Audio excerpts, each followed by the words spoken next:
The curve continues to go up. The number of tests has reached a new high. We did over 21,000 tests. Thank you to our great health department. We have over 10,000 new cases, 102,000 total tested positive, 14,000 hospitalized, 3,700 ICU patients, 8,800 patients discharged. That's good news. Number of deaths, highest single increase in the number of deaths since we started, 2,300 to 2,900 deaths.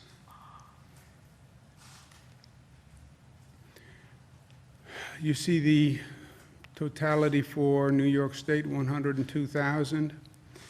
New Jersey, California. Remember when this started, New York had airports that were designated entry zones. This is an international destination, international hub. We have people coming from across the world sooner and at a higher rate than anyone else. Total hospitalization, 1,400. That's also a new high. Daily ICU admissions is down a little bit, but you had more deaths, you have more people coming into hospitals than any other night. Also more people going out, which is obviously the ebb and the flow that's coming in and out of the hospital system. The hot spots, we now track on a nightly basis how many people go into what facility, so we can track the increase in what's happening.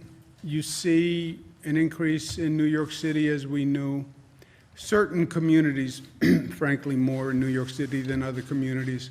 But you also see an increase on Long Island, which is something we're concerned about. Long Island does not have as elaborate a healthcare system as New York City. We don't have the same amount of resources on Long Island, and we see an increase in the number of cases on Long Island, and that has us very concerned. Supplies, PPE, are in short supply, as they are across the country. We need companies to make the materials. It is unbelievable to me that in New York State, in the United States of America, we can't make these materials, and that we are all shopping China to try to get these materials, and we're all competing against each other. These are not complex materials. And we will work with New York manufacturers. We'll finance the transition necessary to make these materials. I mean, we talk about them as if they're very complicated. This is an N95 mask. This is it. It was 70 cents before this started. It's now as high as $7. But this is all that an N95 mask is. It's fabric, it's material. The FDA has the specifications, and then it's 2 pieces of elastic cord. It can't be that we can't make these. This is a gown. We call them gowns. This is a gown. It's, there's nothing sophisticated about the manufacturing of this garment. Not to degrade the garment. There's nothing sophisticated about the material. It can't be that companies in this country and in this state can't transition to make those supplies quickly. Again, I understand if there's a financial burden, we will address that and we will work with you. So please contact us. Javits is going to be converted to a COVID facility. The original plan was to use Javits. Javits is a state convention center.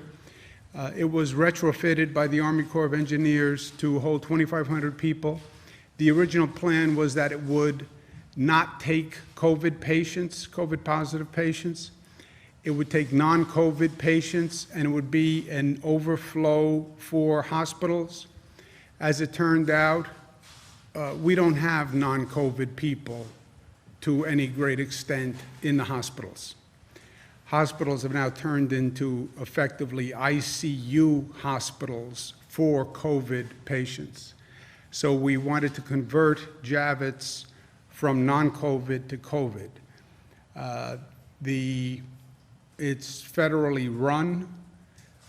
Frankly, the federal agencies were not eager to do that. FEMA was not eager to do that.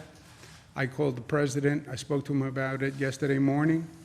Yesterday afternoon, the president called me back, said he spoke to the task force. They would grant the request to transition the Javits Center to COVID only. That adds 2,500 beds. So that is a very big deal. And I thank the president for doing it. He did it despite the fact that the federal agencies were not eager to do it. And he did it quickly. So I thank him for that. It's a big deal for us. We're still challenging, we still have the challenge of ventilators. We don't have enough, period. The situation is very simple now. People come in, they're almost all COVID people. Ironically, the number of non-COVID cases has dropped because so many things are shut down that you don't have the same number of automobile accidents or people getting hit by cars. You don't have the same crime rate. So you don't have the same number of trauma cases coming into a hospital. They are COVID cases, and many of them go right to the ICU. In the ICU, you need a ventilator. And if you don't have a ventilator, the process stops, and we don't have enough ventilators. We're doing everything possible. Splitting of ventilators, using BiPAP machines by this new protocol, using the anesthesia ventilators.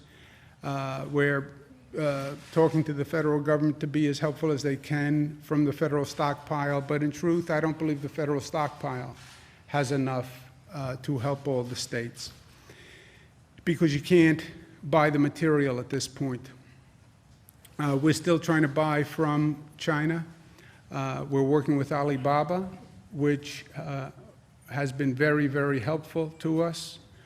I spoke to Jack Ma and Mike Evans, who is the president, and they have been personally gracious and very, very helpful in trying to get us to source material from China. But we're going to have to redeploy ventilators from across the system. In other words, there are hospitals that have ventilators. There are hospitals that have PPE equipment. There are private sector companies that have PPE equipment that they are not using, that we're going to need to redeploy to the places and the hospitals where we need them. I had a conversation with a hospital administrator yesterday.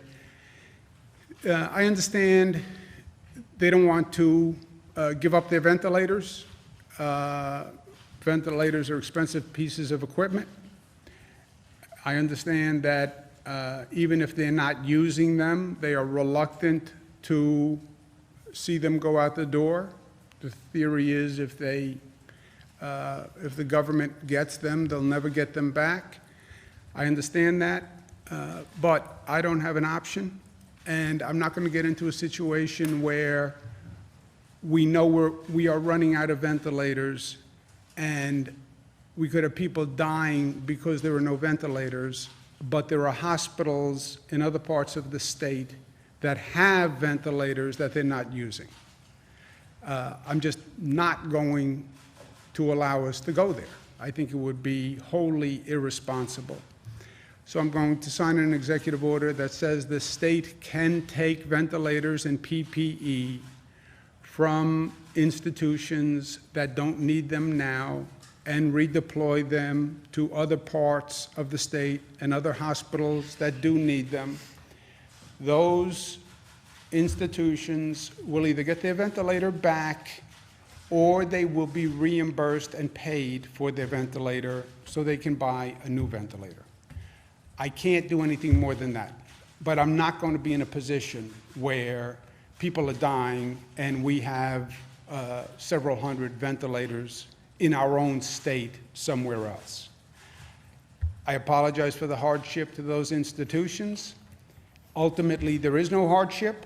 If you don't get the ventilator back, I give you my personal word, I will pay you for the ventilator. But I'm not going to let people die because we didn't redistribute ventilators. The National Guard are going to be deployed to pick up these ventilators, which are all across the state, and deploy them to places where we need them. State budget passed last night, 3 a.m., as you know. The state budget was extraordinary. First, it passed a lot of major policy initiatives that we should all be very proud of. The nation's first domestic terrorism law. It improved bail reform. It addressed this child vaping scourge that is going across this nation. We banned fentanyl, a ban against repeat subway sex offenders, campaign finance reform, paid sick leave, middle-class tax cut, a very aggressive airport construction program, and accessible renewable energy siting. I understand we're all consumed with the coronavirus situation, but you have to be able to walk and chew gum. We have to move forward at the same time, and that's why passing the budget and these pieces of legislation were important, because these issues are still important. And child vaping, et cetera, surrogacy, these are major issues for people, and they passed last night, and congratulations. The budget was difficult because the state has no money. And how do you do a budget when you can't really forecast revenues? And we came up with a somewhat novel budget that actually is calibrated to future revenues or losses. So we really start with an assumption, and then what we're saying is when we see how much revenue the state makes, how fast the economy comes back, what the expenses are, we'll calibrate accordingly. We are heavily reliant on the federal aid legislation that gets passed. The federal government has passed a couple of pieces of legislation.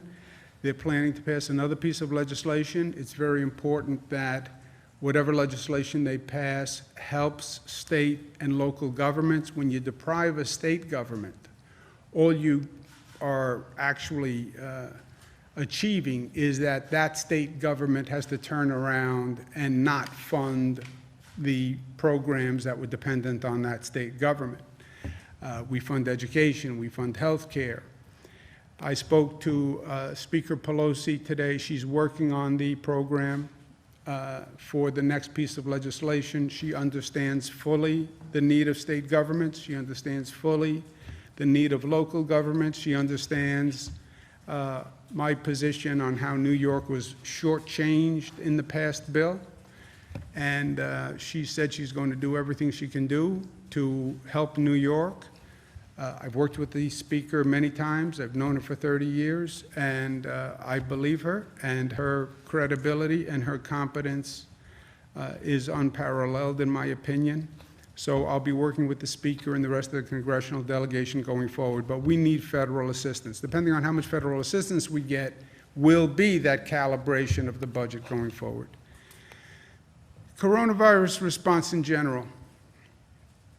There's a lot of conversations about how we should respond to this governmentally or from an intergovernmental perspective.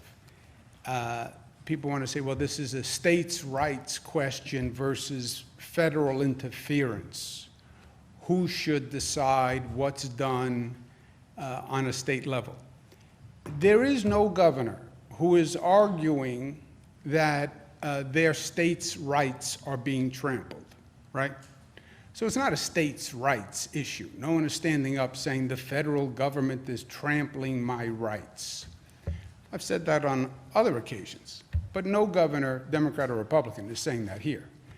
Every state is saying the same thing. I need help, I need assistance. So I don't consider this a situation where the federal government is interfering with a state's rights.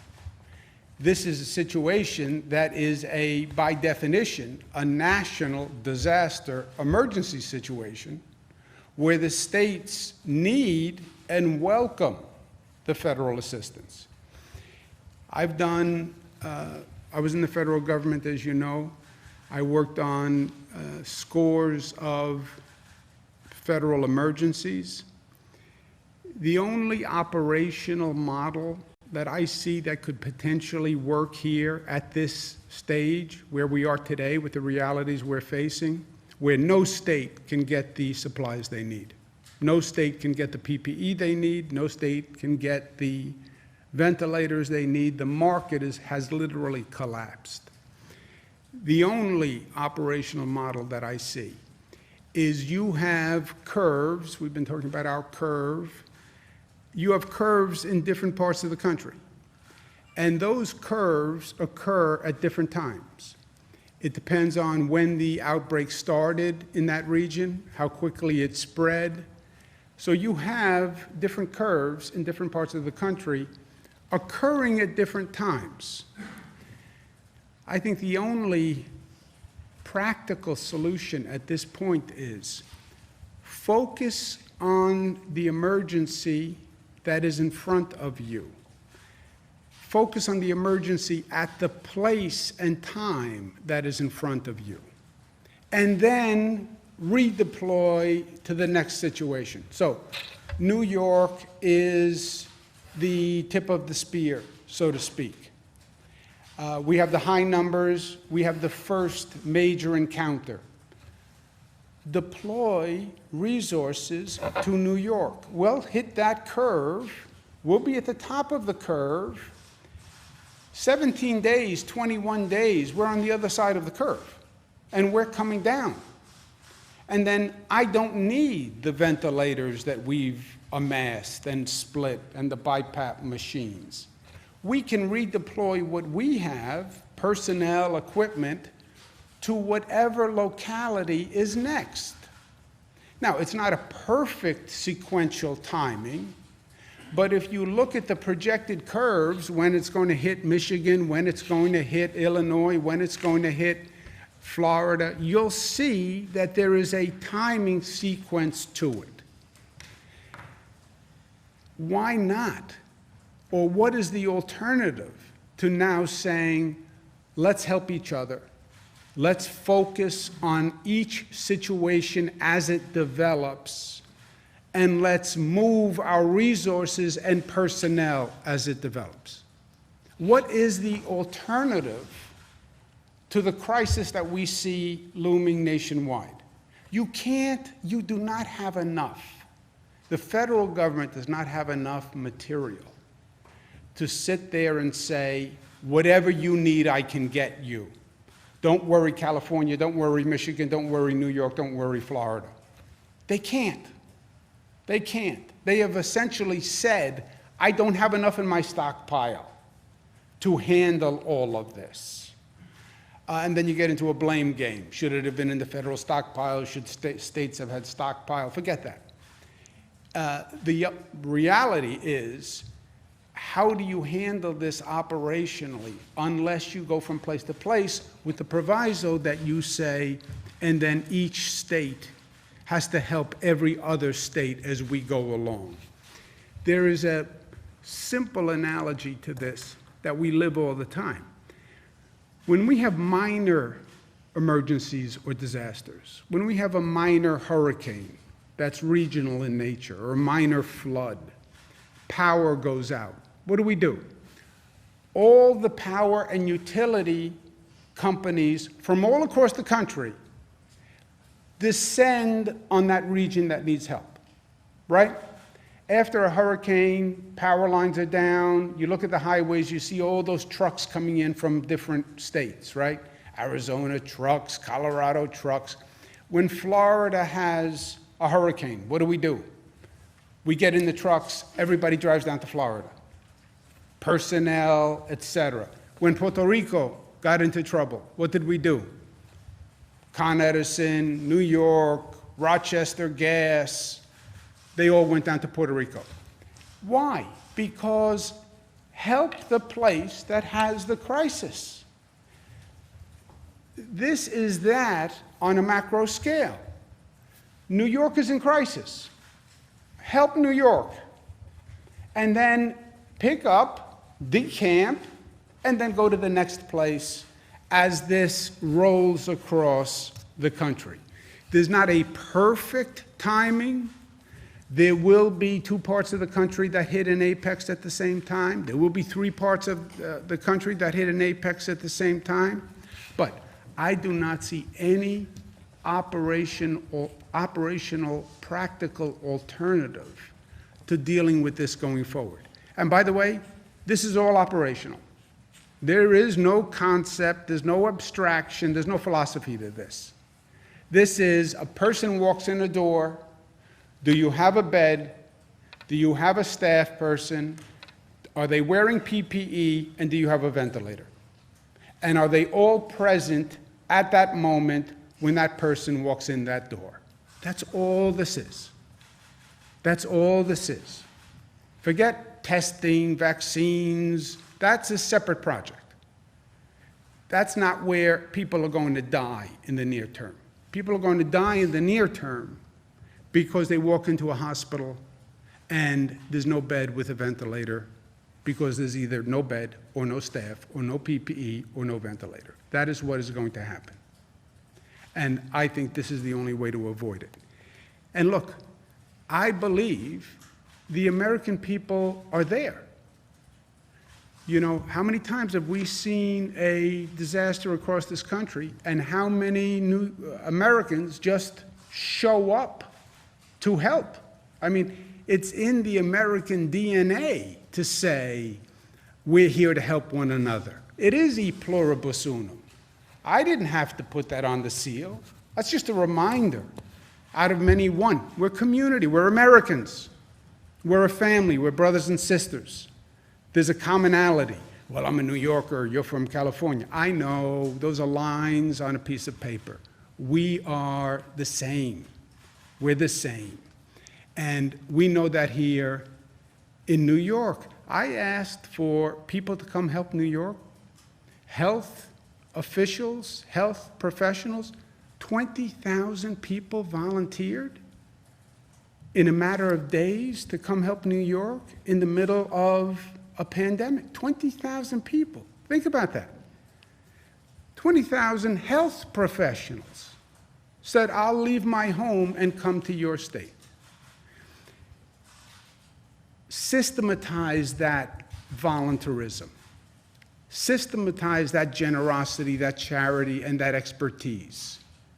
And that's how we beat this damn virus as it marches across the country. We just deploy in front of the virus as it works its way across the country.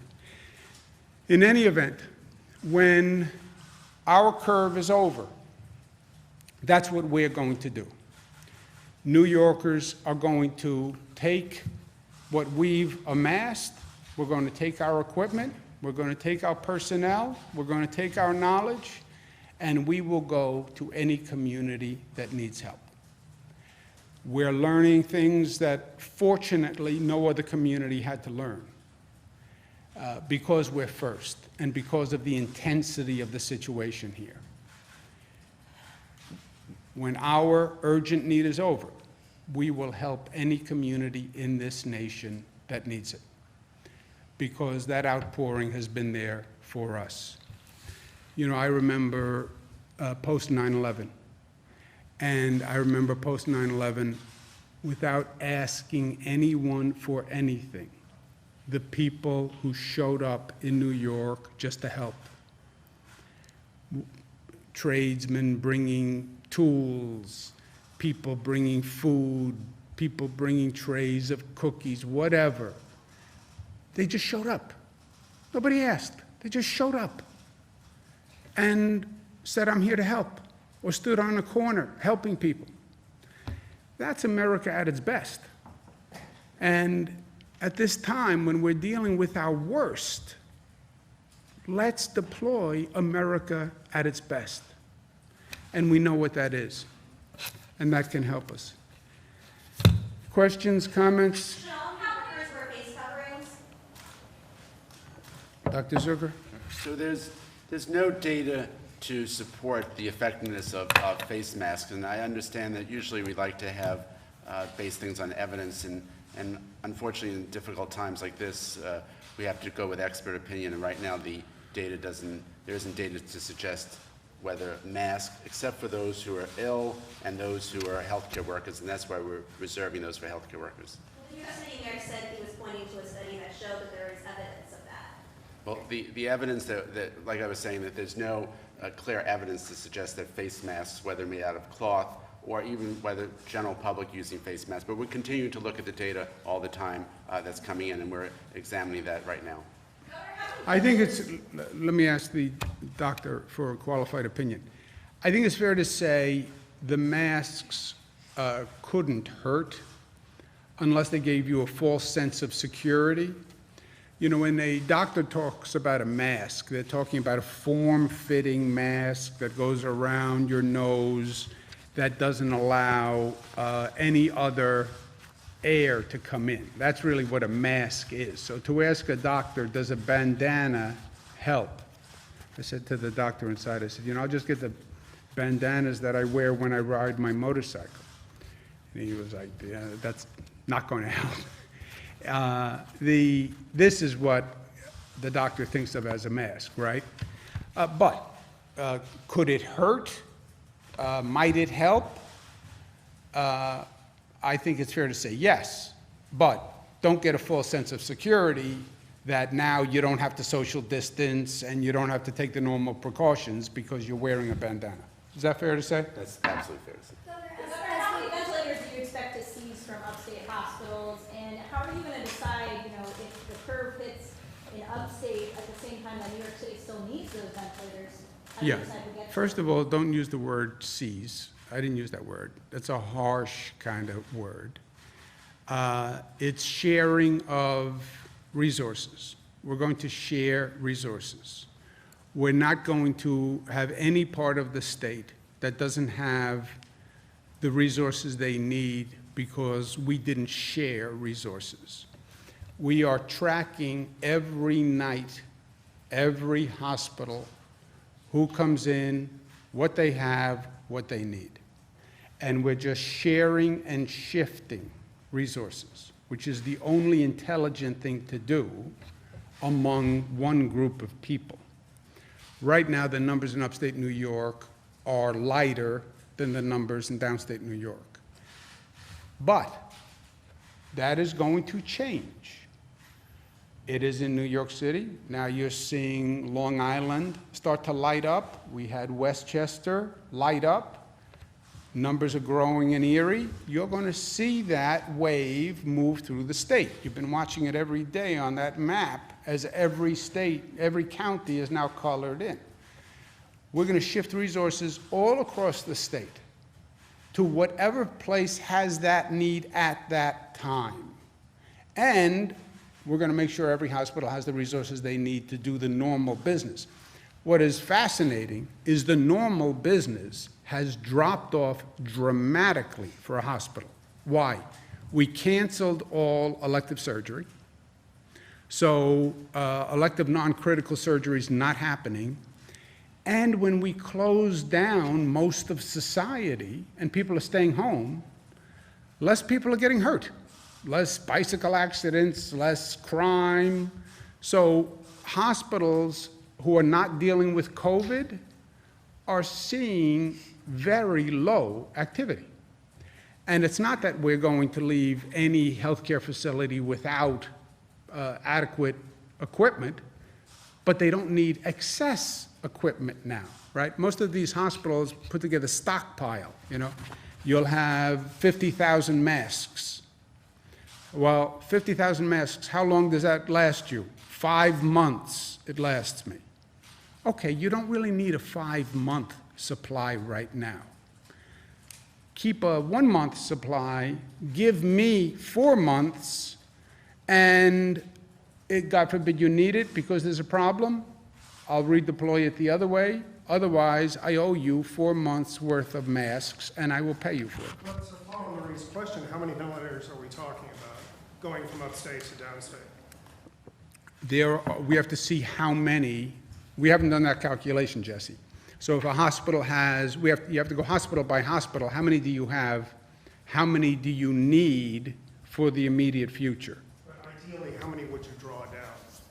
There could be several hundred excess ventilators in hospitals that don't have a COVID response right now.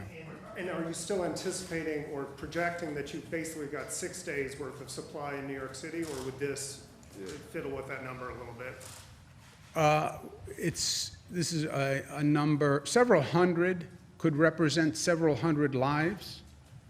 So am I willing to deploy the National Guard and inconvenience people for several hundred lives? You're damn right I am.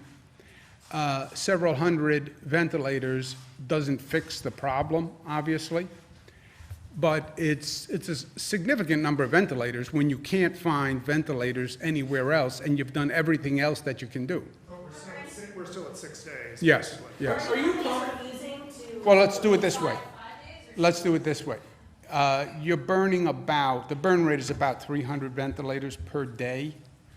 If you find 300 excess ventilators, you found another day. Are you refusing to release the ventilators if the states ask for them? Well, look, it's human nature, right? Let me borrow your equipment. No. I'd rather keep my equipment here. Government is going to take it. How do I know I get it back? How do I track it? It's an expensive piece of equipment, by the way. Ventilators now it's like $50,000. When we started, it was about $20,000. So it's not like asking to borrow a cup of sugar, you know. Are you confident that this order would stand up in court? I mean, certainly these private hospitals could make a Fourth Amendment argument, Yes. unreasonable seizure. You think they might sue me? I mean, possibly. It would be a slow day if I didn't get sued 5 times, John. But if they want to sue me for borrowing their excess ventilators to save lives, let them sue me. But do you think it would stand up, or are you Yes, basically dead? yes, it'll stand up. It will stand up. Javits Center is now becoming a COVID unit. Is that? Excuse me one second. I'll borrow them, I will return them, or I will pay you for a new one. You want to hope I don't return it, so I pay you for a new one. Lend me your drill. I will bring it back to you, or I will buy you a new drill. How do you lose? I'm not taking your last drill. You have 5 other drills in your toolbox. You're not going to use 5 drills between now and then. And if something happens where you go on a drilling frenzy, call me and I will bring you more drills. Go ahead, I'm sorry. The Javits Center now being converted to a COVID unit, is that going to house people who need less intensive care, or will that also have ICU beds? It will have ICU beds. I don't know the mix between ICU bed. For all intents and purposes in this conversation, it's a ventilated bed, right? So how many ventilators will be in Javits? It's federally staffed. They're going to have to find the ventilators for it, so it's going to be up to them. Do you find the ventilators in the stockpile? How does that work? That would be from their stockpile, yes. As the number of sick cops in the NYPD continues to rise, is there going to be a percentage of how many cops that would make you potentially, take over the NYPD with either the state police, or is there something that you're considering there? Look, we have this situation all across the board. We have TWU workers, transit workers, who have a very high rate of illness and who, by the way, are doing heroic work. And I want to thank them very much, John Samuelson, the Transit Workers Union. To run those trains, run those buses every day, talk about social distancing. You're a bus driver, right? It's hard to social distance. You're a train conductor pulling into stations all across the city. So they're doing heroic work. Very high rate of illness. That's a problem. It's a problem in the NYPD. It's a problem in the FDNY.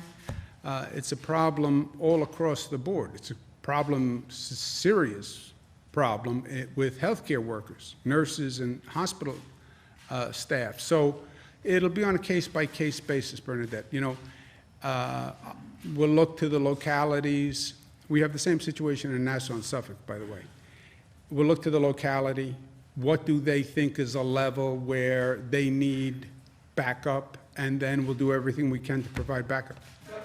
But is there a point that you would require a state takeover of the NYPD?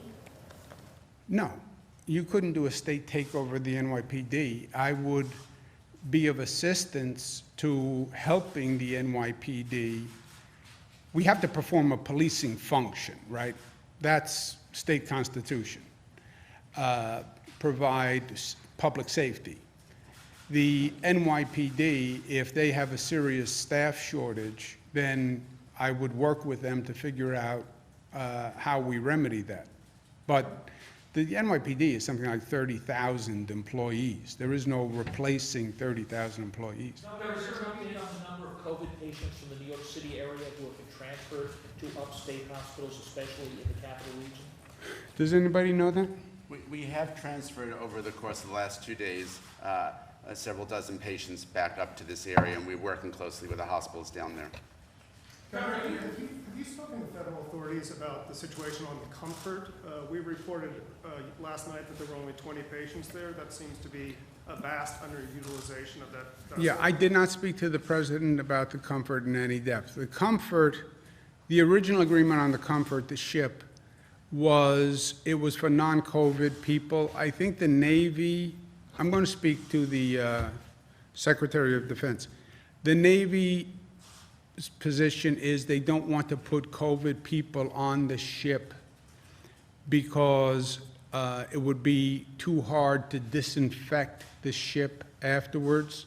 That's my rough interpretation of what they're saying. But it also seems the other types of patients that they're rejecting as well, right? I've not heard that. Well, we only have COVID and non-COVID patients, right? And the need is really for the COVID patients. I know they're not taking COVID-positive patients, but they said that from day one, in fairness.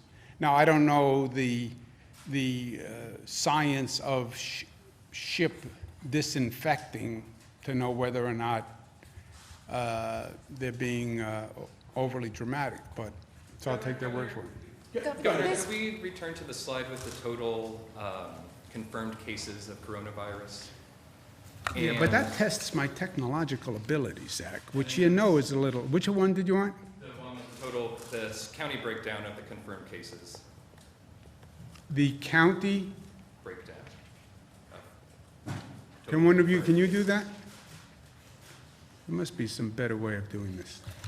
And There's got to be a better way. do you have any update on any measures taken by the administration to lessen crowding in state prisons where cases continue to grow? We have no measures to lessen crowding in state prison. We have put in a number of regulations and rules to reduce the risk, but reducing the prison population, we don't have any way to do that right now. Is this the slide you were talking about? Positive cases? Have any of those measures in state prisons been any different than those at nursing homes or other facilities? Yeah, I can get you a full list of both. There's been an uptick of domestic violence cases from people having to co-shelter together. Is there any way or any assistance the administration can provide for people? So the state has a 1-800 number. It's 1-800-942-6906. That's our domestic violence hotline. Women should know that they don't have to stay in those situations. We will help them relocate. We will help them find safe shelter. And if there is an issue where you're in immediate harm, call 911 immediately. I spoke to the state police this morning. There is a reported uptick, as you said, some reports as high as 15 to 20%. It's unacceptable on any day. And I wanted people to know that if every single case that's reported, the state police is going to investigate fully and bring the full bear of the law behind it. Let's take one more. How come you always ask the last question? I'm always curious. Because I'm French and I'm last. Is that a French thing? I'm sorry? It's French, you think? No, I don't. You don't want to get in this scramble with these aggressive Americans, please. Okay, my question is, you didn't talk about your brother today, so I'd like to know how he is. And I also have a question about your father. What is the thing your father taught you that helps you dealing with this crisis? you also ask the hardest questions. Is that a French thing, that you ask the most difficult questions? My brother, the question of my brother is easy. He's doing okay. This is going to be a great public service that he winds up doing. It will have been a miserable personal experience because this virus is no joke at any age. And he's relatively young, he's in good shape, but, and he's had malaria before, you know, he's not a crybaby by and large. But this is tough. I mean, it's tough. I talk to him several times a day, obviously, it's tough. He's doing fine, but it's tough to deal with. But he's gonna wind up doing a great public service because all these questions, all the mystery about coronavirus, what if this, what happens? He is a living example of living with coronavirus, right? And he's up there and he's talking about it. So God bless him. And it demystifies it. You know, he can talk you through it. So I think that's going to wind up being a great public service at the end of the day. And as a journalistic contribution, I think it's going to be great. What did my father teach me that is most helpful in this situation?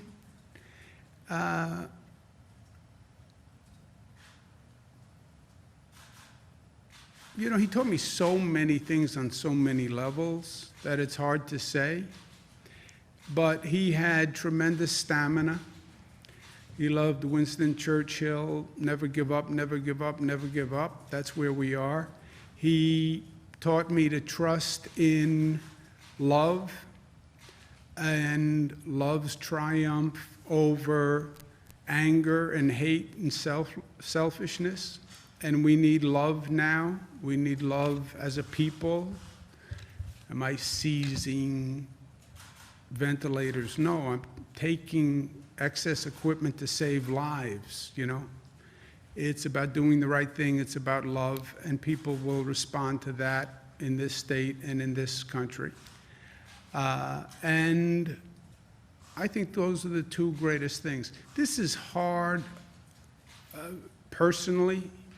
It's hard to go through this all day, and then it's hard to stay up all night watching those numbers come in on the number of deaths tick up, and know that you're in charge of the ship at this time, and I don't shirk that responsibility at all.